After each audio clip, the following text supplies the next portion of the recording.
Toamasina, wichtigste Hafenstadt an der Ostküste von Madagaskar.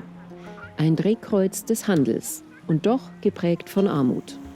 Die Straßen sind schlecht, die Dörfer kaum angebunden, immer wieder fällt der Strom aus.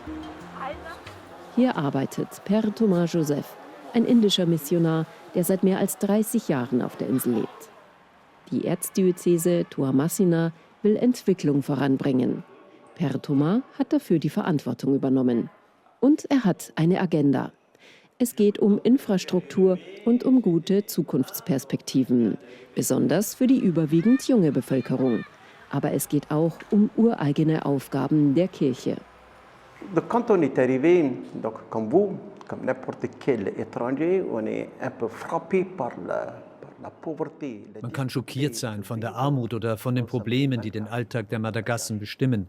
Man kann diese Umstände beklagen und nochmals beklagen, aber ich halte es lieber mit einem chinesischen Sprichwort, das Folgendes besagt: Es ist besser, eine Kerze anzuzünden, als stets nur die Dunkelheit zu verfluchen. Wer nichts tut, verändert auch nichts. Dann gibt es keine Entwicklung und auch keine Veränderung, nichts. Deshalb haben wir gemeinsam mit Kardinal Tsarahassana 5 Bereiche festgelegt, die wir bis 2030 voranbringen wollen. Gesundheit, Bildung, Kommunikation, Menschenrechte und Entwicklung für die ländlichen Gegenden. Et cinquièmement, développement rural. Ein wichtiges Projekt der Erzdiözese vereint mehrere dieser Themen. Und es setzt da an, wo sonst niemand hinschaut.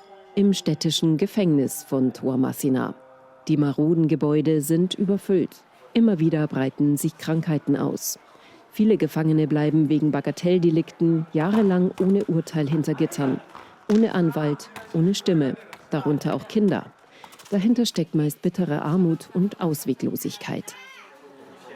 Ein Team der Kirche unter Leitung von Priester Louis Marc und Schwester Rosette Morando kümmert sich um die Menschen. 1300 Insassen zählt das Gefängnis derzeit. Gebaut wurde es für 350. Die hygienischen Verhältnisse sind katastrophal. Hunger ist Alltag. Un évêque qui me disait, dans le temps, Ein Bischof sagte mir einmal, wenn es eine Hölle auf Erden gibt, dann ist es das Gefängnis hier. Hinter dem Elend stehen die unterschiedlichsten Geschichten. Ich gebe Ihnen nur ein Beispiel. Ein Junge von, sagen wir, 16 oder 17 Jahren hat ein Huhn gestohlen, weil er Hunger hatte. Am Ende verbringt er 6 Jahre im Gefängnis, weil niemand da ist, der für ihn eintritt. Niemand kümmerte sich um seinen Fall. Er verfügt über keinerlei finanzielle Mittel, hat keine Familie im Hintergrund.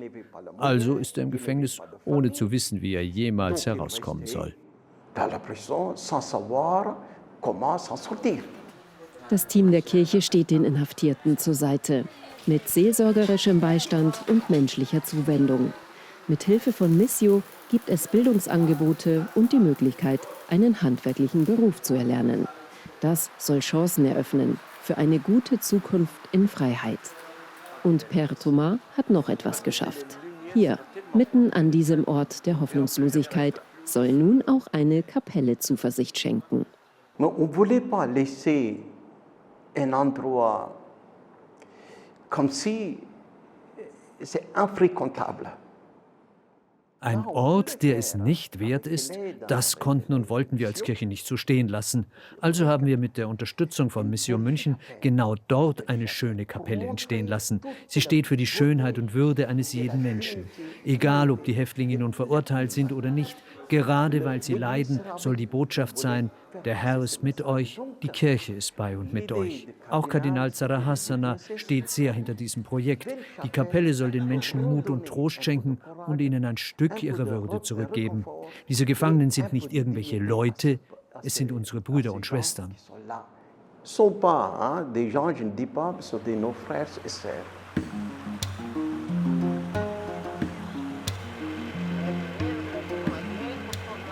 Geschwisterlichkeit steht auch hinter einem anderen Projekt der Erzdiözese.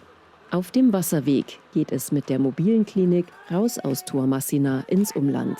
Mit im Gepäck wichtige, oft lebensrettende Medikamente. Ein Team aus medizinisch ausgebildeten Ordensfrauen und einer Ärztin zieht so oft wie möglich von Dorf zu Dorf, um Vorsorge zu leisten, aber oft auch um Leben zu retten.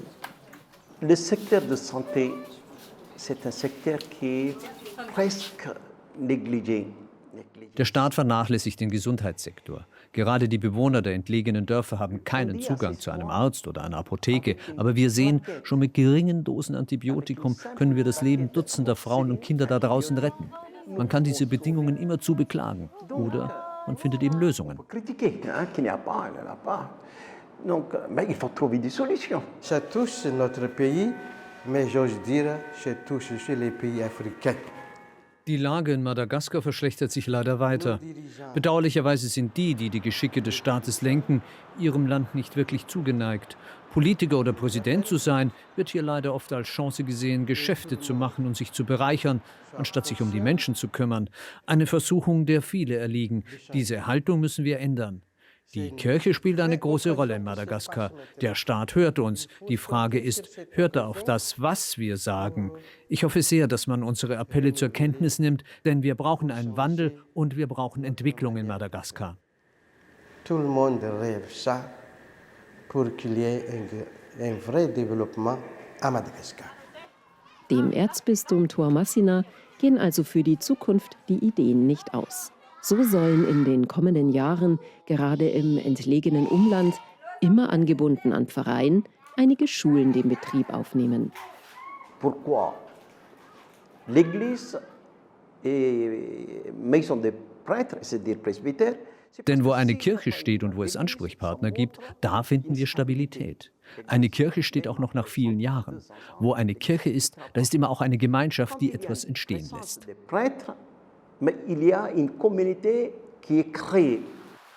Ein Missionar, ein Manager, ein Möglichmacher. Père Thomas Joseph lässt Kirche wirken, mitten im Alltag der Menschen. Manchmal braucht es große, manchmal nur kleine Flammen. Aber alle machen das Leben der Menschen ein wenig heller.